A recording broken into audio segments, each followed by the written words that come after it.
Hey guys, it's Brendon Burchard and I'm filming today in Puerto Rico, which I'm so excited about. You can obviously tell it's an unbelievably beautiful place, and it's really brought me back to some of the major decisions I've made in my life because, as some of you know, my real journey in personal development began when I had a car accident in the Dominican Republic. Now I'm in Puerto Rico today, but for me, the magic of the Caribbean, the magic of the humidity, of the beach, of the sand, of the ocean, it makes me really reflective and definitely appreciative about life. Because look at this, it's beautiful, right?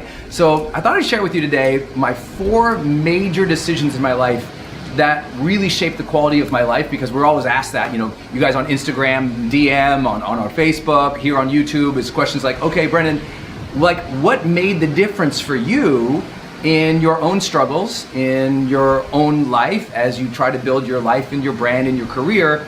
I'm always asked about that, and I always say, it comes basically down to the same 4 decisions. The first decision is to have reverence for your life every single day. I know that sounds very personal development-y, hypey, but my story began with what I call mortality motivation. And that is when I was a 19-year-old kid, I had that car accident.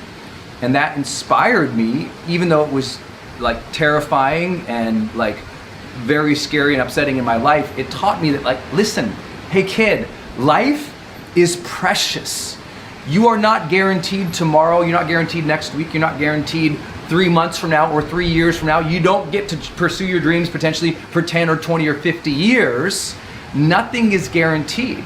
And if you understand life is precious, then you really want to drink from it, feel it, experience it, connect with it. And that was everything for me, that mortality motivation.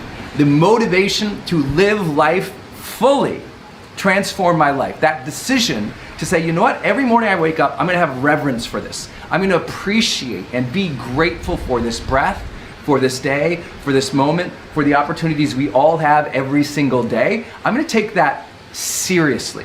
Sometimes when people hang out with me, they're like, man, you're kind of serious, you're intense. I'm like, yeah, because you know what? I know I might only have today. I understand that. And some people, they avoid that. And then one day they're 90 years old and they're like, oh my God, I didn't live my life. Or one day you get sick, or one day you lose a friend. And then you go, oh my gosh, life is precious. And all I would encourage you to do is remind yourself of that every day. Like, don't wait for something negative or traumatic or some tragedy to strike before you say, you know what? I'm so grateful to be alive. Because for me, operating my day with a reverence and connection to this blessed moment, a reverence and connection to life that we have, it makes me live each day in a more grateful and honoring place. And just imagine that. Imagine your Monday, your Tuesday, your Wednesday, your Thursday, Friday, Saturday, Sunday. If you began the day more grateful, more respectful of the life that you have, and more willing to use your time intelligently, because part of motivation mortality is, hey, I better use my time wisely. I tell people all the time, if you want to know if you appreciate your life, it's not just about the gratitude journal at the end of the day. Like, real reverence for life shows up in your time management. How are you really using your days on this earth? What did you really do last week? What did you do last month? Is the priorities you're setting in your life like real? Because what people do is they go through the motions, or they react so much, and now they lived a decade and it wasn't even their life. They were just doing what other people told them. They weren't on their own path. Because when you realize life is short, you say, I'd better walk my path. I only get this shot. This is a blessed day. I better take this time seriously. Reverence for life shows up in how you manage your time. And so that decision for me was, every day I will have reverence for life. And part of that is that gratitude, part of that is respecting it, and part of that is making sure I'm on my path and I'm living my day, my life, not somebody else's life. Second big decision that sort of flowed from that, and as serious but maybe not as intense, is the decision to bring the joy to life. A lot of people, they wait for positive emotion. Well, when I get that promotion, or when I make that money, or when the clients take me seriously, or when I get that following, or when something happens, when I have the kids, or when the kids leave. It's like, someday I will be happy. Someday something will happen, and all of a sudden life will be good. And a lot of people, they wait for someday, and that day never shows up. Because here's the dominant metaphor in my life that really shifted me. And that is, the power plant doesn't have energy, it generates energy. And what I mean by that is a power plant, what it does is it takes energy from one source and it transforms it and stores it and then transmits it to a higher source. And so, yeah, maybe you are surrounded by negativity. Maybe you are surrounded by, a lot of the vitriol of today's culture and the negativity and the hate and the people who don't support you. Maybe there is that energy, but your job is to take the energy of life that sometimes can seem negative and transform it. Ask yourself, how can I see this in a different perspective? How can I not take the energy they're giving me, but rather generate the energy I want to experience in life? If you ever came over to my house, or if I was throwing a party and you called up and say, hey, Brent, I'm coming to your house, what should I bring? And I will never be like, bring wine or appetizers or something like that. I'm like, bring the joy. You show up to my house in a good attitude. I always tell people, be responsible for the energy you are projecting into this world. Because what most people are doing is they're being a reflection of the energy they feel in the immediate moment, or a reflection of the energy that other people have been giving them for days, weeks. A lot of people, their energy is the energy they felt because, their parents treated them a certain way, and now they reflect that. They're reflecting the energy that's been around them versus taking control of their own mind and saying, okay, what thoughts can I generate? What's my self-talk? What are the intentions I want to have? And what's the energy I want to create? I can't stand being around people who don't own their energy. They get angry or upset about stupid little things, and you're like, hey, if life is short, you're gonna really care about your energy. And the people around you, listen, the kids, your family, your friends, they wanna see you have great energy. And stop pretending that that's not a choice. Your energy over the long term is choice. Your attitude is choice. It doesn't mean that something bad that happens today can't make you upset. That doesn't mean that you can have the immediate emotion of discouragement, disappointment, anger, sadness. That stuff can come up in reaction to a moment or a circumstance. But if it's still here tomorrow, that is a choice. Now some say, you can't say that's true, Brendon. And I can tell you, it isn't true for some people, right? If you have people with mental illness, mental disorders, yeah, we can't go around saying control your attitude because they have a mental illness. But if you don't have that, you have to realize, wait, I got a choice here. Because over the long term, we all can use our thoughts to create better energy. All of us. Even those who have mental disorder, ultimately when they have therapy, when they have training, the whole approach is to help them make better decisions for themselves and improve their own thoughts. Isn't it true? Like, we're always trying to improve our own thoughts. And some people, yes, when there's major psychological challenge, disorder, upset, yes, they might need real support, therapy. They might need real support, some biochemistry alteration that will help them feel good, medication sometimes. I get all of that. But I'm here to say, for most of us, over the long term, a week, 2 weeks, 3 weeks, 4 weeks, your attitude, your choice. Your mood, your choice. Your temperament, your choice. Your personality, your choice.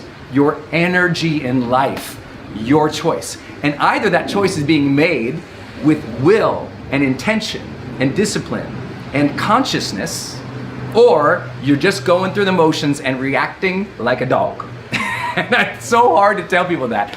But isn't it true that sometimes we can be little brats? We can react to something and we get so upset about it, and later on I'm like, why did I let myself get so upset about that? And notice what you said. Why did I let myself get so upset about that? And so I want to let you know, nothing I've said has been judgmental. Because listen, I had a mental disorder. I had a brain injury, as many of you guys know, in 2011. I've been in parts of my life where I couldn't control my thoughts, my mind, my feelings. So I have no judgment to those who are really struggling with it, because I needed support for it. And I'm that guy who's spent my entire career saying, if you need support and you're struggling, get it. Go get a therapist. Go see a professional. Don't minimize that. We need to not have a stigma about getting support and help. I needed to do that when I had my brain injury. But even through that process, you know what I learned? All you're ever going to be doing is working on mastering your mind. You can get all the support in the world, but you still got to do the hard work of mastering your mind and say, what are my thoughts? How did I react to that? How should I in the future react to that? Because shouldn't it be true, as we all mature and grow and get better in life, that we should become more masterful of our own emotions, our own mind, our own thoughts, our own feelings, our own energy. And so for me, the major decision was bring the joy. I'm gonna be a person in any given situation who brings the positivity to that situation.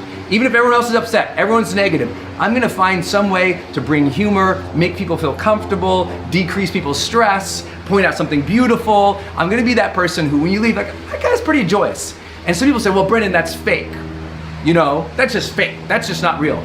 Well, you know what? Sometimes if you have to use your will and your mind to be happy, congratulations. Because you know what is also not good? Is going through the motions in life and just feeling terrible all the time because you never made a choice to feel better. So if you gotta like stir in your heart and your soul that energy that's better than where you are usually, and you want to, some people say, well, that's fake. I'm like, hey, that's called trying to be better. That's called giving effort to life versus just taking what lands on you. And I think that's really powerful. For me personally, choosing to be a person who takes and brings joy from the small things of life. Not waiting for some big, huge thing, but bringing the joy also means to me noticing, appreciating, being aware, being conscious of the beautiful moments we have. I mean, look at this view that I get to film here today with. Like, I'm so grateful for this opportunity because you all, most of you I hope, know where I came from. You know, small kid from a small town in Montana, having really difficulty growing up. Grew up with nothing, but I did grow up with two parents who loved us, trying to raise us 4 kids, and there was just blight and economic nothingness all around us. But my parents, I saw them try, and I saw them try to make life fun for us. They brought the joy, and I forgot that at some stages in my life. And then after the brain injury, I thought, you know, I've got to take control of my own mind again and bring more joy into my life. So how can you bring more joy into your life? The third big, huge decision for me was to honor the struggle. That means as you're trying to climb that next mountain of success, it's going to be a harder journey than the first one was. But what most people do is they bemoan the struggle. They complain about the struggle. They hate the struggle. Every time there's a challenge, they're the person who's like, ah, and they get discouraged by it and they quit. And they approach their day with dread because they have to do hard things. But successful people, because they have to do hard things, they honor that. They go, oh, that hard thing, that's gonna make me better. And this challenge I'm going through that requires discipline and consistency, it's a struggle, but you know what? I will honor that because I know that will forge within me a better skill set, more mastery, more capability, another new level of ability to serve other people. That's what comes from honoring the struggle. Because listen, so many people, they drive to work every day, right? They got to commute. And after 10 years of commuting, they're still complaining about it. I'm like, if you have to do something every day and you are still complaining about that, that means you have not tapped into this thing called consciousness, right? You have to be a person who, when you got to do something you don't want to do, but it is necessary, you bring the joy to it, or you honor it. You go, okay, it's not what I wanted, but I'm gonna use it to make me better. And I don't pretend that's easy, because some struggles are really difficult, really real. You know, I have to have the same mindset in very difficult circumstances as I coach some of the highest performing people in the world. They lose a parent, they lose a family member. They didn't win the gold medal, they got silver. You know, their business didn't sell for the value they wanted. They got made fun of on the internet. Their company crashed. Like the drama I deal with every day, and I see the difference. I see the difference. That some people, when they really struggle, when something messes up, they get so angry, and other people, they go, all right, let me adopt like a learning mindset here. Let me not get disappointed or discouraged or hate it or complain or bemoan it or blame other people. Let me just ask, what did I learn that will make me better for this journey? Because life is a journey and it's gonna get harder, especially if you want to give more, serve more, grow more. Because the more ambitious you get to make a difference, Obviously, that's a new mountaintop every single day as you're trying to climb it. People will judge you, people will hate on you, people will make fun of you, your business will fail, things won't work. If you can learn to honor that process, you don't quit. If you hate the process, you quit. Because anything that hate is applied to quickly dies. So do not hate your struggles, do not hate your challenge, do not hate your circumstances now. Recognize them as the very things that are forging in you the ability to serve at the next level. Honor the struggle. And the fourth big decision I made in my life was to adopt a role model mindset. When I was a kid, 19, after my car accident, I decided I want to make a difference in this world. My car accident told me, live, that's the mortality motivation stuff. It taught me to love because I realized I wanted to connect with other people. And it taught me to matter, to try and make a difference in my life. Because if life is short, I want to know I did something with it. I helped other people. And one of the things I did after that was I started studying leadership. And I would read about servant leadership from Robert Greenleaf and all these great theorists and great leaders of the past. I started reading biographies of the great people of life. And as I read these biographies, what became really clear to me was something was going on in their mindset. They were different than other people in some ways. And what was that difference? And one of the differences was that in some way, at some point, not always their whole life, but at some point in their life when everything changed, they adopted a role model mindset. The role model mindset says, how can I deal with life as my highest self? And how can I do it in a way knowing that I'm an example for other people? You might not think of yourself this way, but you are an example right now. So what are you an example of? Are you an example of positivity? Are you an example of helping other people? Are you an example of someone who's committed to their dreams? Are you an example of somebody who's in good health? Are you an example of somebody who has compassion and empathy for other people? Are you being a role model for the kids, for the team, for the people who see you on social media? Are you a role model, or are you just going through the motions? Because the ultimate killer of what we call the high performance experience, like living life at a heightened level, like what that next level thing is, the ultimate killer of that is just going through the motions. But high performers, successful people, they don't go through the motions. They say, how can I do this with excellence? Because other people are going to see this. And I want to inspire other people. If you really want to inspire other people in your life, you must first adopt the role model mindset. It makes you filter your behavior through, am I doing this well? Am I being a good example for them? Am I setting the tone? Is this the energy I'd love other people to adopt? When you're a role model, you're not a jerk. Right? When you're a role model, you don't treat people bad. When you're thinking about being a role model, you spend more time with the kids, more time with the art, more time with other people. When you're trying to be a role model, you're thoughtful, you're intentional, you're joyous, you're grateful. Nothing about trying to be a role model is a jerk, right? It forces you to step into your highest and your best self. So think about your behavior over the last month. Have you been a role model for the kids, for the team, for the people around you? Or have you just been going through the motions? Because going through the motions is not going to give you your breakthrough. Trying to lead others, serve others, be an example of goodness in this world is important. As I'm filming this in Puerto Rico, in about 72 hours, some of my best friends in the world are flying in. They're all inspiring human beings. And my only request of them in bringing them here will be something simple. I always say to people, whatever you do in your life, double down on your goodness. Whatever you do that serves good to the world, do more of that. Because that's where your real role modelness comes into play, is when you're doing what you do and you're doing it well, but you know that it's contributing, it's good. Do more good work.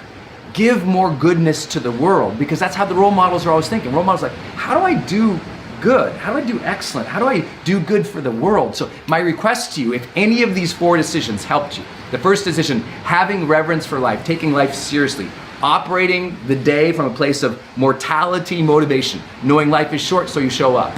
If this idea of bringing joy and being responsible for your energy and feeling joy and deciding to take joy in the small things in life and bring joy to your friends and your family and those you lead, if this idea of honoring your struggle instead of complaining about it, bemoaning it, or seeing it with dread, and honoring it as a process that will make you better, and this idea of being a role model, if that really serves you, if you can adopt that, I believe your life will change. And if it really does serve you, please just share this video with somebody today who you feel like needs some inspiration, who maybe if they made these decisions, their life might be different. Because I call you guys, if you're new to my world now, I call you all Team HPX. And HPX stands for the high performance experience. It's people who want to live life at that next level of experience, a higher level of experience. HPX, high performance experience. And if you want to be part of this and you want to share this, then just use hashtag Team HPX so I can see you sharing this video and talking about it, because I just feel like you've got some major decisions to make in your life too. And if the decisions that guided me or helped me or supported me can support you, then please share this video, be part of the community, because listen, if you've not yet seen the videos with me and my wife on Instagram Live, she always has this saying. She always says, every day you get a choice. And you can choose to be average, or you can choose to be extraordinary. So go share this video, my friend, and today, go be extraordinary. How do you turn the feeling of defeat into a success mindset? Those days you get disappointed, you get sad, you get upset, someone makes fun of you, and all of a sudden all of your motivation and your focus and your drive drains out with the disappointment. How do you turn it around? If you went for that big project and you failed, it didn't work out. You put the video out, nobody watched it. You did what you've been trying to do, but you just didn't get the accolades or the rewards, and now you feel defeated, and like tomorrow you're kind of like, screw it, why even try? We've got to learn how to change that mindset around so we can have some more resiliency and motivation so that we can keep at it in our dreams. But the question is how? That's what this episode is about. The first thing you have to remember, as soon as defeat strikes, and it will, if you're chasing big missions, big purposes, things that really matter to you, you're gonna have down days, you're gonna have bad days. Allow that. Everybody wants to be so Pollyannish or super positive and say, oh, there is no defeat, there is no failure. Oh no, there's failure. I mean, there really is. And we should stop pretending that people don't fall on their face and feel bad and have bad days. Allow it. When you have a bad day, allow that moment to say, you know what? Yeah, this isn't the way I wanted it to go. And then immediately shift into learning. Disappointment immediately goes away as soon as you shift into learning. So your question is, first allow it, say, okay, I am disappointed. I have higher standards. I wanted it to go better. But instead of now keep focusing on those things where you beat yourself up and beat yourself and beat yourself up, you say to yourself, okay, what's 3 things I learned? Go. And start focusing on what you learned. Specifically, when you get defeated in your life, I want you to start analyzing what defeated you, but instead of saying, I did bad here and bad here and bad here, turn it into a question about, first, what did I learn about myself? Second, what did I learn about other people? Third, what did I learn about the world? Fourth, what can I do about it? That's how you deal with the disappointments. What did I learn about myself? What did I learn about other people? What did I learn about the world? And what can I do now? That focus to those 4 questions from any disappointment or defeat will help charge you up, because you'll be focused more on the lessons and what you can do next. The second big idea when you have a defeat is this. Immediately that day that you got defeated, I want you to take 3 action steps, no matter what those are. Sometimes the 3 action steps are, okay, that didn't work out well, send an email to my team explaining or apologizing. Sometimes the action step is to call somebody, send a note to somebody, send a text. Sometimes the action step can simply be stop at the grocery store, get my favorite meal, so tonight I feel better about myself. Whatever it is, just make sure as soon as the disappointment happens, you set 3 goals that very day and do them. One of those goals can be meditate and think about it. Another goal can be take a long walk. Another goal can be let's exercise. Another goal can be call a friend, go out to coffee. I don't care what it is, my friend. But you need those goals, and you need to do them immediate. Because here's the thing. The more momentum you have, it doesn't matter toward what goal.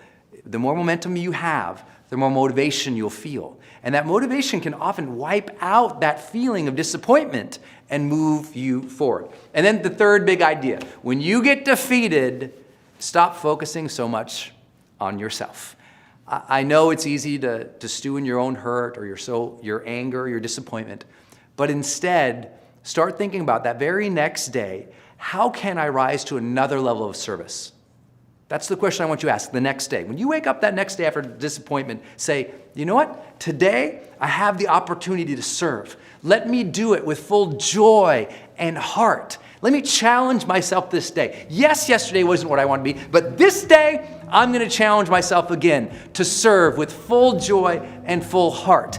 If you can do these simple things, I know they're just internal dialogues I'm talking about. You're really just looking at the disappointment or the defeat and saying, okay, what did I learn about myself, other people, and the world, and what can I do? You're really just saying, okay, what are 3 steps I can take today to get some more momentum back? And you're really just waking up the next day and saying, hey, how can I serve even better today? That might sound so simplistic, but most people don't do those things. They keep stewing over and over and over on the hurt and the angst and the stress, and so they never break free. If you can ask a different quality of question, you can live a different quality of life and overcome those disappointments. So try that next time you feel down or defeated, and you'll start to experience and live what we call the charged life.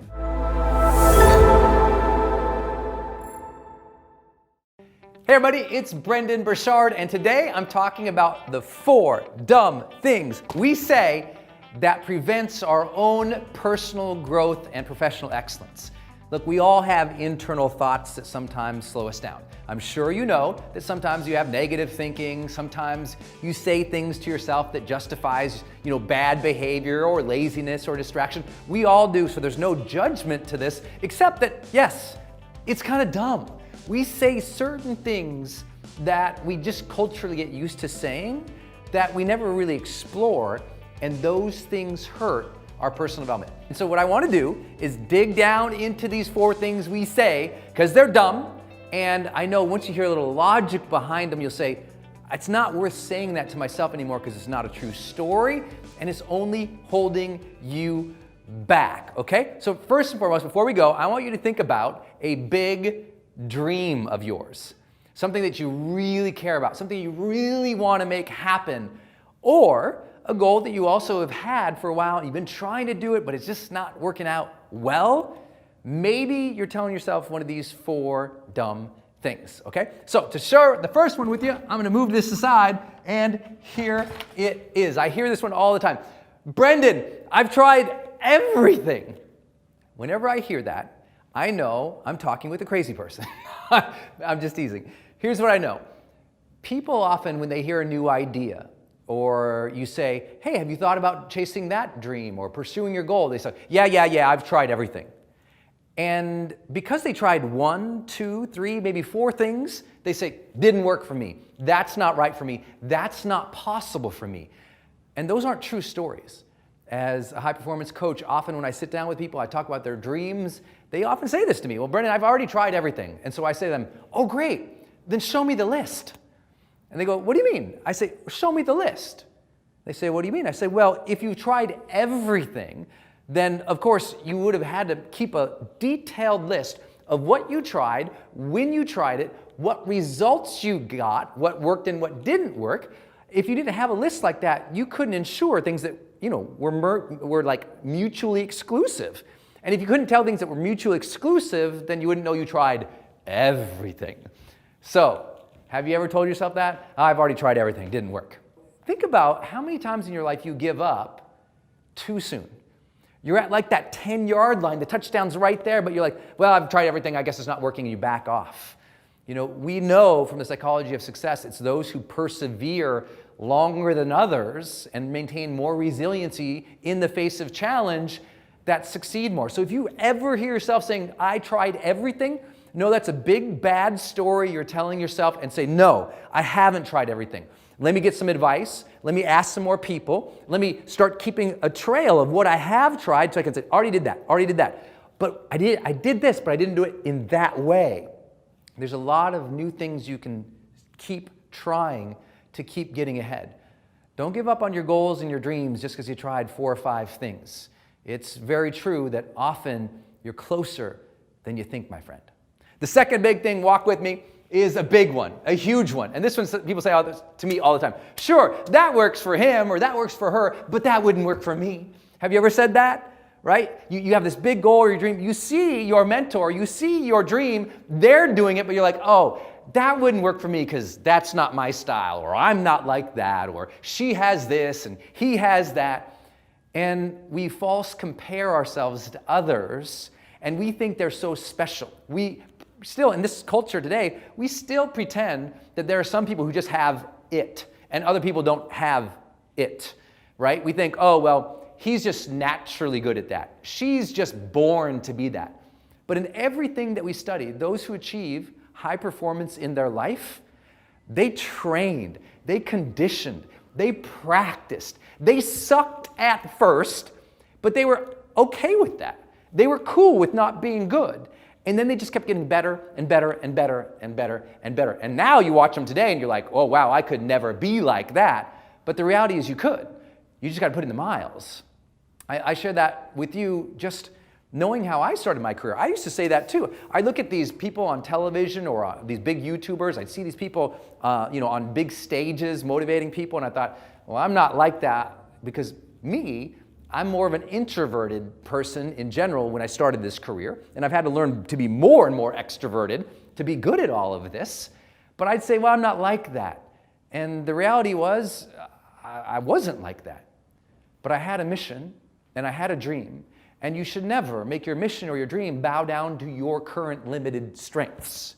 Instead, you should say, if that's what I want, how could I rise up into that? How could I train? What knowledge, skill, ability do I need to learn and start learning right now so that I can have that dream, my friend, because you deserve it.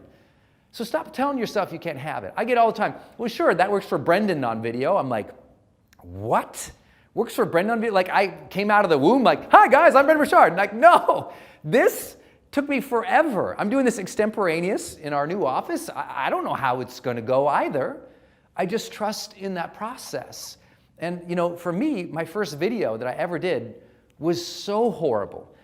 Okay, my first year of videos, they were terrible, they were awful, they were uncomfortable. Some of you still don't even like what I'm doing now. That's fine. It's okay. I just know that I'm always trying to get better and better and better and grow into the person who I know deserves that dream, who earns that dream.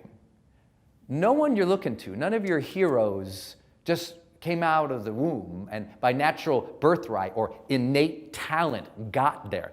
They usually outworked their peers. They usually showed up more often. They usually were more strategic in getting a good peer group around them to support them, to champion them on, to push them. Notice I didn't say they had a better peer group.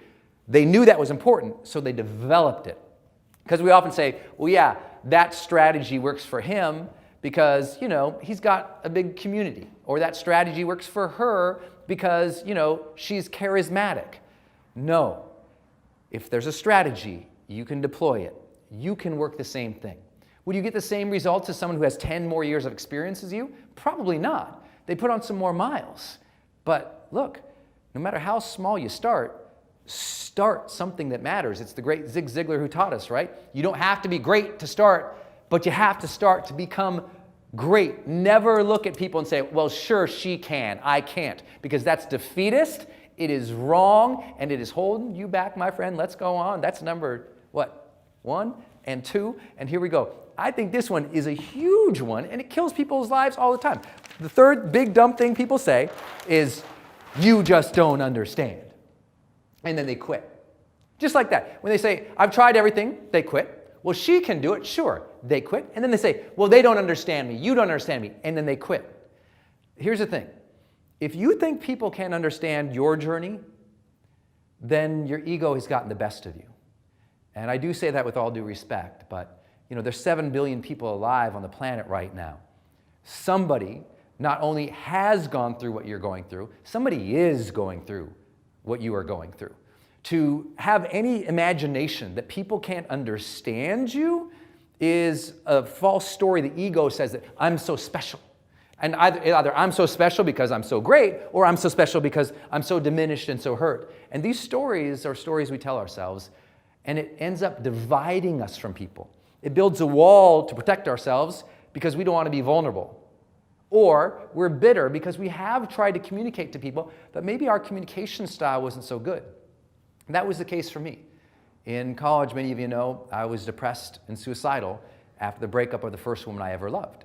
And I thought, lots of people, I was like, they can't understand me. They've never had their heart broken like this, not like this. And I told myself this story. And I kept saying, well, they don't understand. So I wouldn't tell my friends because I thought, well, they haven't been through a breakup like this. So I didn't tell them. Everybody can understand a broken heart. I've had to sit down with parents who lost their children to cancer and say to them, I understand this is difficult. And they'd say, well, you don't understand, Brendon. You don't have a child who's been lost to cancer. But we don't have to go through the exact same things to have human empathy and caring. See, by you not telling people what you really feel, what happens is they're not able to ask the questions to see what support you need. You're right, maybe they can't help you, but they can understand and find someone who could help you. The more that you hold back, the more that you're going to be in trouble. When it comes to personal growth, in silence, that's where suffering is. As soon as you say they don't understand, that's when you stop communicating. That's when you stop trying. That's when you wave everybody away. Because you know what people say, when you say you don't understand, you know what you're less likely to do? Raise your hand and ask for help.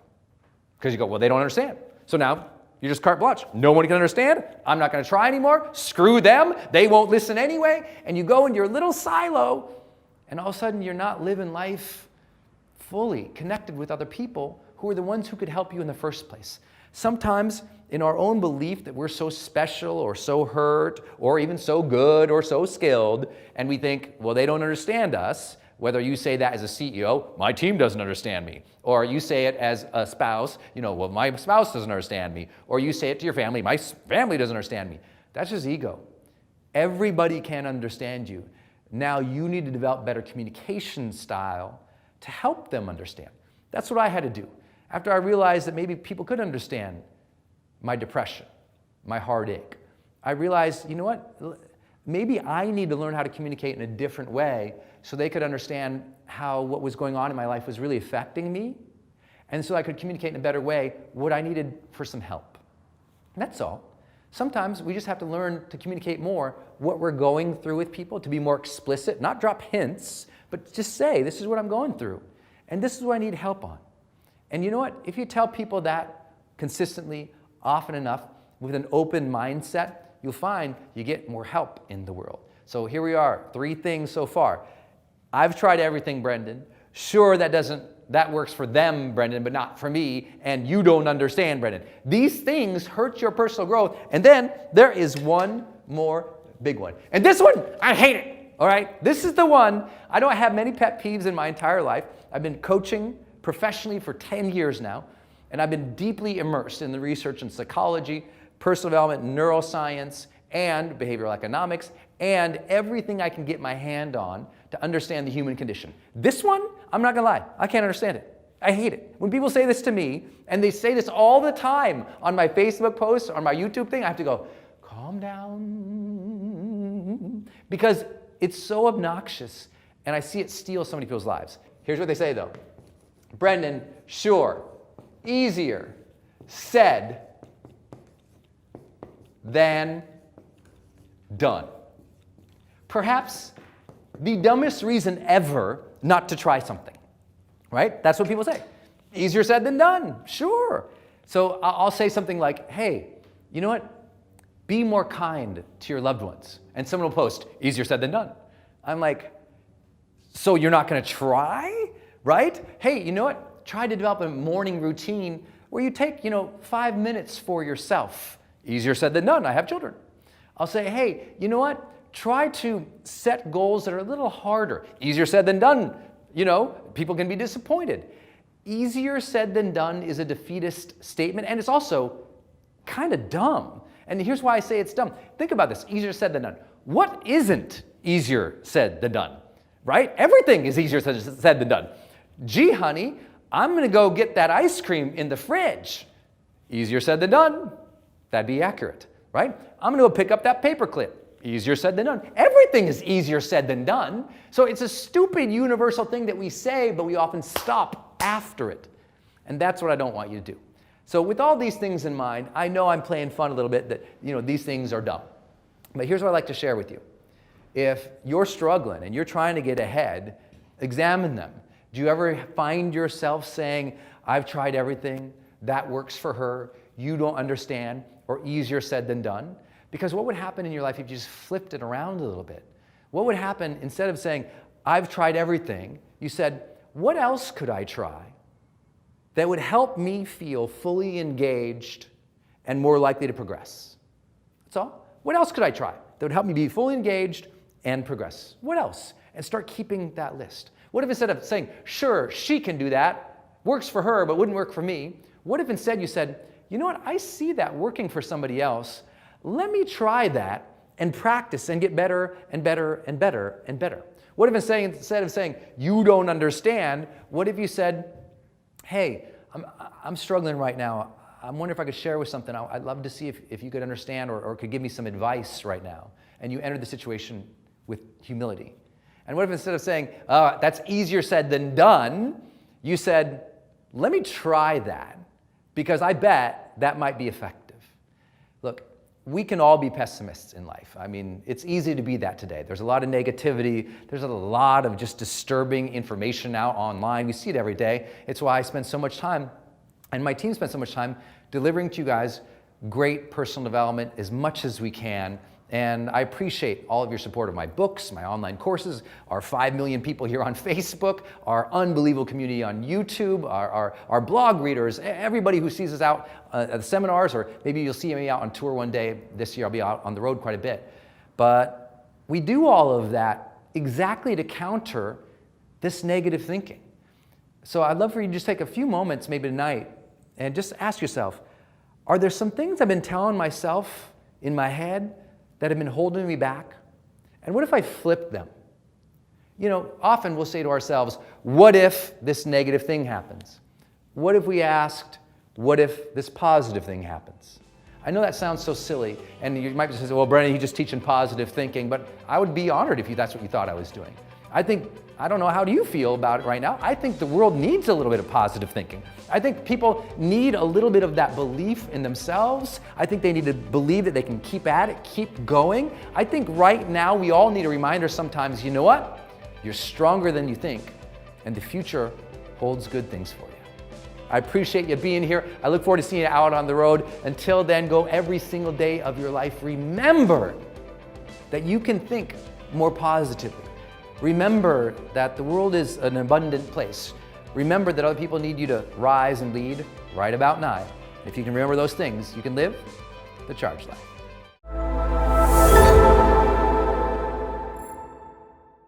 High performance training, action mindset. This is important. How do you develop the action mindset, but actually also, here, I should just add this in here. How do you actually get the action mindset and then make it a discipline? Discipline. Here it is. First thing you got to adopt, well, there it goes, is let's try this, your 30-minute daily block. People tell me all the time, Brendon, I got this dream or this goal. I'm like, great. What 30-minute period of day are you going to work on it today? What do you mean? Well, you said you have a big goal, right? Yeah. Big idea, right? Yeah. Okay, show me. When's the 30-minute block that thing gets today? It's a new idea, you say, right? Yeah. Okay, where is it? Is it 1:30 to 2? Is it 4 to 4:30? Is he going to check it at 5 right after work till 5:30, then get on the commute a little later? Like, when? New ideas must have new blocks of time. Write it down. New ideas must have new blocks of time. If you got a new idea, someday, big dream, and it doesn't land in the calendar, at least, listen, daily, 30-minute daily block of time, of course you're not going to get momentum. It's got to be, look, if you won't give something 30 minutes a day, it don't matter to you. Just be honest. Like, any good parent will tell you this. Like, if you don't spend 30 minutes with your kids a day, I mean, good luck in having that connection. Good luck in forging that future. Good luck in helping that person feel loved and supported. I mean, if something is important to you, you give it time. Is it true? So if this idea is important to you, immediately mindset, this is what I immediately do, 30 minutes. And if it's a completely new idea, it's got to get at least 30 minutes if I want it to actually come true. And it's important from the time I set the idea, the next day it gets 30 minutes. Big new idea, must do it. If it's important to me, the next day it gets 30 minutes, not 4 years from now. Like right now, I have a big partnership I'm working on. Like it completely came into my life, totally interrupted my life. I don't have any time, but it's important. I found 30 more minutes a day, right? 30 more minutes is easy to find for everybody. People don't think they can, it's possible. I just had a friend, and I get in a huge argument over lunch about this. Not everybody can find 30 minutes. And I'm like, who can't find 30 minutes more a day?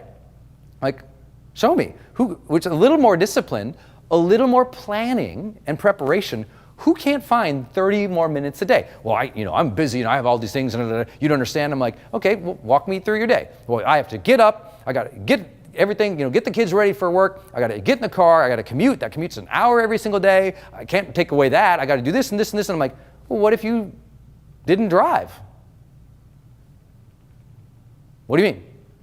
Well, what if you didn't drive the car so that your focus and intention could be doing something else? Well, I got to do the commute. I don't know.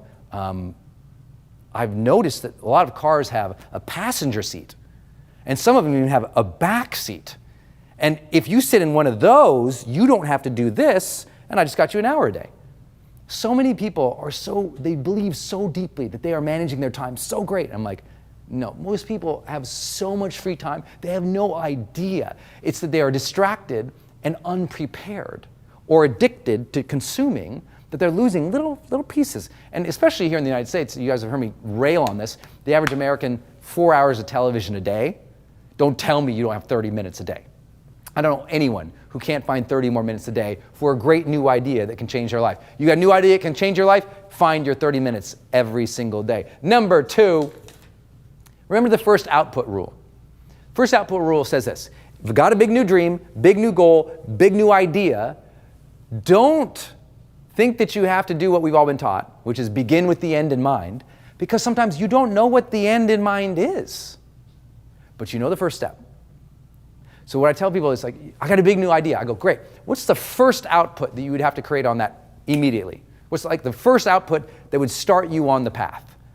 I don't know. Okay, figure that out. First step, first output, right? First step is not the research. What's the first output? Let me give you an example. When I began my career, I said, one day I'm going to do video courses. End in mind, I'm going to do all my online courses. That was the big idea. I, Brendon Burchard, am going to do online courses. Guess what I didn't do? I didn't say, well, I better figure out the whole curriculum for all the courses for the rest of my life. Begin with the end in mind. Didn't do that. I said, what's the first step that would allow me to start doing that? Okay, first step, get in front of camera, teach, and post it on the internet. That's the first output. One teaching video on the internet. So I went and I got my stupid little, at the time, flip video camera. Some of you guys know about those. Got a flip video camera. I duct taped it to a box. I put on my cleanest shirt at the time, and I stared at the camera and I taught. And I pulled off the flip video camera and I spent 4 hours uploading it on the internet. You remember that? Probably not. But you remember that? Yeah, upload, and then it wouldn't play because it wouldn't stream fast enough. But I spent the time. The first output to me building an online course empire, one video. What's your first output? Do that now. That's how you maintain momentum. The reason people don't stick to their habits is because they're waiting to create the output someday. I'm like, what's the first output? Do it. That's the thing to work on right now. When you got that 30-minute daily block, work towards that first output. Because you get the first output, you got real momentum. You get the first output, your dream, your idea is realized, it's tangible. It's like, ooh, I did that thing. First output. If you don't know the first output of what you have to create, you don't even have a dream. You don't even have a fully thought out idea. First output, make it, do it, create it, post it, do the thing. That's it. I want to write a book, Brendon, but I don't know what the whole book is. I'm like, great, first output, first page, write it. What do you mean I don't know what the book is? Write the first page. But I don't know what the book is. Write the first page. First output would be the first page of the book, right? Write the first page. But I don't know what the 5 chapters are. I don't write the first page. See? You don't have to know the whole picture. First step, do the first output. Because you get that first page done, you'll probably get that next page done. You'll probably get the next page done, and you'll start getting clarity of the project. A lot of the creativity of life comes in motion, not beginning in speculation. Okay, next up, number C. 90-day challenge. I can't believe how many people have a big dream or big goal and they don't set up their own 90-day challenge. Like, okay, what's your first output? Good job, appreciate you, but you got 30 minutes every single day. In 90 days, where are we? 90 days, 3 months, let's go. Because see, what most people are, they're scared to commit to the big idea and dream. And I go, oh, don't commit to the first big idea and dream. Not for life, just like you won't ruin your life forever. Don't commit to your new idea or dream forever. I need 90 days. Give me 90 days, man. Commit to that thing 90 days and get at it for 90 days. Reevaluate after the 90 days where you're at. Don't think, see, most people don't take an action because they think, well, I'll have to do this action forever, just like they worry, I'll be ruined forever. There's no forever. There just isn't. There's just now. None of us are guaranteed anything. So if what we have is right this moment and we're looking to the future and we're working towards that, good job. In 90 days, where are you? That's it. What'd you do in 90 days? Did you lose 5 pounds? Great. You don't have to say, I'm going to be completely life transformed. I'm going to have 6-pack abs and still drink pina coladas on the beach with 40 people in bikinis around me. No. Dude, lose 5 pounds. You got 90 days. Go. Like, just set the 90-day challenge for yourself and get at that. And then worry about the next series of goals after that. So if you've got a big idea or a dream and you're really committed to it, commit to a 90-day challenge. And what does that mean for you specifically? What's going to happen at the end of the 90 days? How you think, how you feel, how you'll move, what we will achieve, what outputs are created. Get really clear on those types of things. You'll be so happy you did. Without these things, there is no idea into action. There is no momentum. That's why you didn't stick to your habit, because you didn't give it 30 minutes a day. You didn't stick to your habit because you didn't even know what you were supposed to do. You didn't stick to your habit because you didn't at least set a time period that was realistic for yourself, that was doable. D, you gotta have your drop list. There is no new idea in your life without a drop list of things to stop doing. A drop list. I'm dropping these things. I'm not doing these things. I'm saying no to these things. I'm getting this off the agenda. I'm letting that responsibility go. It's the things you aren't going to do that help you do the things that you're going to do. So you got to spring clean a little bit. If you got new dreams in your life, spring clean. What are you going to stop doing, right? I'm very, very, very disciplined about this for me personally. I have one of my own personal practices on the first of every month. I make my drop list every month, not once a year, every month. I go, okay, this month, what do I need to drop? Because inevitably, I'm moving so fast, I pick up new things I'm doing all the time, right? Some new idea, new dream, new thought, because I'm trying to innovate, I'm trying to be up front, I'm trying to lead, I'm trying to change things, and then what ends up happening is, throughout the month, other people also do what? Other people give you responsibilities, give you ideas, give you programs. They're adding onto your plate. All month long, you're collecting a bigger and bigger plate, right? Some month I go, okay, well this month, I'm going to do these 5 new things. And the end of that month, I realize, you know what? I'm not going to be able to maintain 5. I'm going to drop 2 of them. I'll stick with 3, but I can't do all 5. That's a drop list. Without a drop list, I have no idea how you can keep adding new things. Make sense? Some of the biggest breakthroughs in our life is when we just stop doing the things that we know aren't right for us. Next up, big important one, the Friday friend status call. Everything that we know from goal setting comes back to sociology. If you don't have someone you're doing something with actively, if you don't have an accountability partner, you don't have a coach, you don't have a friend you go to lunch with or someone you talk it through, then the odds of that happening for you are so low. Because you know what? We're social beings. We need processing time with other people. And the more processing time we have, usually the more progress we get. Right? It's why therapy is so powerful in unlocking people, or coaching so powerful in unlocking people. It's like, oh, I'm processing, oh, I'm getting distinction, I'm getting more progress. You need that Friday friend status call. If you got a big new goal or dream, all I want you to do, every Friday at the end of the day, literally 5-minute, 10-minute, 15, 30-minute call, whatever it is, pick it up, call your friend and say, I did this week. Struggled with this worked, that went well. Now you go. How did you do? And just, you got one person in your life every week you're talking about momentum with. I don't care if it's your mom. I prefer this as a human, so not the cat, but a human that you every single week you talk through things with. Like, where are you? I don't care if it's the librarian. I don't care if it's your social worker. I don't care if it's your brother. I don't care who it is. It can be the stranger across the street. Don't talk to strangers if you're PG-13. But everybody else, have that conversation and just on a Friday go, hey man, this is where I'm at.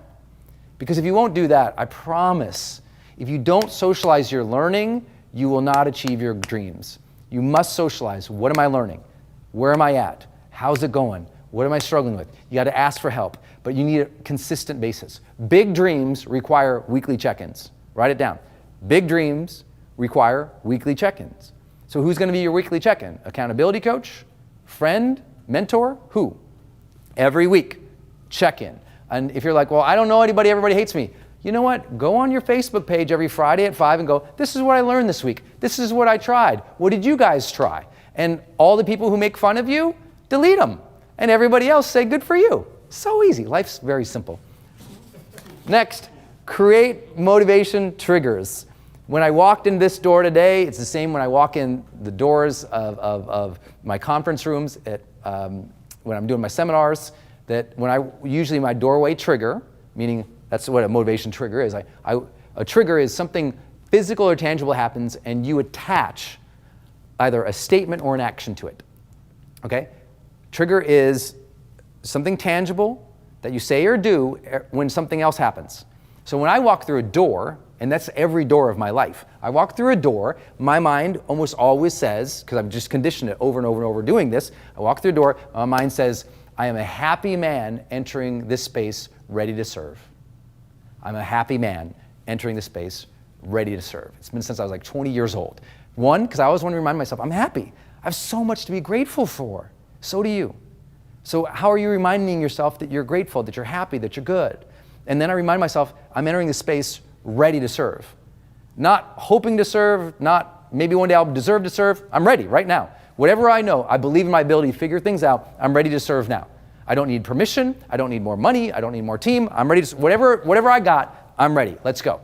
I don't need new things, more things, better things, tons of things. I'm ready to serve right now. Let's go. I'm not ever waiting to provide service to the world. Ever. You don't have to have the big stuff, the fancy stuff, just go. I didn't have big fancy cameras and lights and fancy big flip charts when I started this. It was me in a really dirty shirt with the thing, the buttons too hung open, like, you know, it's like, it was so nasty and gnarly and bad. It was awesome, and I was ready to serve. You don't have to have everything. I was watching this documentary recently on my main man, Usain Bolt, one of the greatest, well, he is the greatest sprinter of all time, right? And you see the scene of him, and he's doing sprints in a field with like this sort of little belt tied around his waist, tied to a chain, tied to, we would call it a weight sled, but you could barely call it that. A little metal sled where you put on like, weights, like a 45-pound weight from it, like lifting. And it's like, so he would sprint with this little things. When you go to the NFL, or I work with my, my major teams, they got the fancy sleds, these longer sleds that glide when you take off, that release proportionate amount of tension along with the weight as you speed up, like very fancy contraptions now.